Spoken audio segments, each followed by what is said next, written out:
अस्सलाम वालेकुम नाज़रीन। धरती टाइम्स सां गॾु आहियां अब्दुल अज़ीज़ जतोई। नज़र विझंदासीं ताज़ा तरीन हेडलाइंस ते।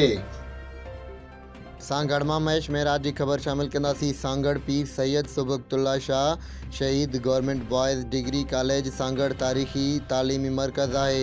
ज़िले सांगड़ जी तारीख़ ते कम कंदड़ प्रोफेसर ऐं सिंधी शोबे जो सरबराह प्रोफेसर मुमताज़ लेगारीअ सां सांगड़ जी तारीख़ जे हवाले सां ॻाल्हि ॿोल। प्रोफेसर मुमताज़ लेगारी ॻाल्हाईंदे चयो त सिंध जी तारीख़ में सांगड़ ज़िले जी धरतीअ जो वॾो अहम किरदारु रहियो आहे, जंहिंजो सबूत बरमणाबाद जो तारीख़ी माॻ आहे, जेको अरब दौर में सिंध जो 3 सालनि ताईं गादीअ जो हंधु रहियो आहे।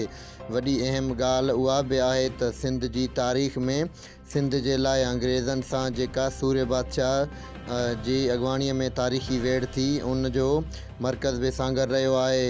हुन वधीक चयो त सितम ज़रीफ़ी उहा बि आहे त हिन तारीख़ी हैसियत वारे ज़िले जी अवाम ऐं धरतीअ खे नज़रअंदाज़ कयो वियो आहे। हिन ज़िले जी तारीख़ी माॻनि ऐं तारीख़ी शख़्सियतुनि ते का बि तहक़ीक़ नाहे थी रही।